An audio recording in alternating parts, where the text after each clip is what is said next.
మంత్రి బండి సంజయ్ బీజేపీని ఓడించేందుకు కాంగ్రెస్ ఎంఐఎం 100 కోట్లు ఖర్చు పెడుతున్నాయన్నారు. ప్రచారానికి వచ్చేందుకు సీఎం రేవంత్ భయపడి ఓవైసీని పంపారని ఆరోపించారు. ఎంఐఎం కాంగ్రెస్ రహస్య మీటింగ్ పెట్టుకున్నాయని, కానీ ఆ రెండు పార్టీలు ఒక్క డివిజన్ కూడా గెలవలేవు అన్నారు. ఇండియా పాక్ మ్యాచ్ లో జరగబోయే ఎన్నికల్లో బీజేపీ గెలుపు ఖాయమన్నారు బండి.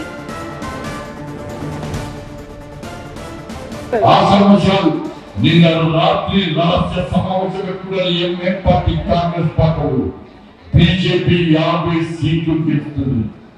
50 సీట్లు బీజేపీ గెలిస్తే మనం బీజేపీని తట్టుకోలేమని చెప్పి రాత్రి రహస్య సమావేశం పెట్టి 100 కోట్ల రూపాయలు ఆఫర్ ఇచ్చిన ఎంఎం పార్టీకి. కరీంనగర్లో కాంగ్రెస్ ఎంఎం పార్టీలు కలిసి వచ్చిన ఒక్క సీటు గెలవలేదు సార్ అని నా నరేంద్ర మోడీ ముందు గల్లా ఎగిరేసుకొని చెప్పే అదృష్ట అవకాశం నాకు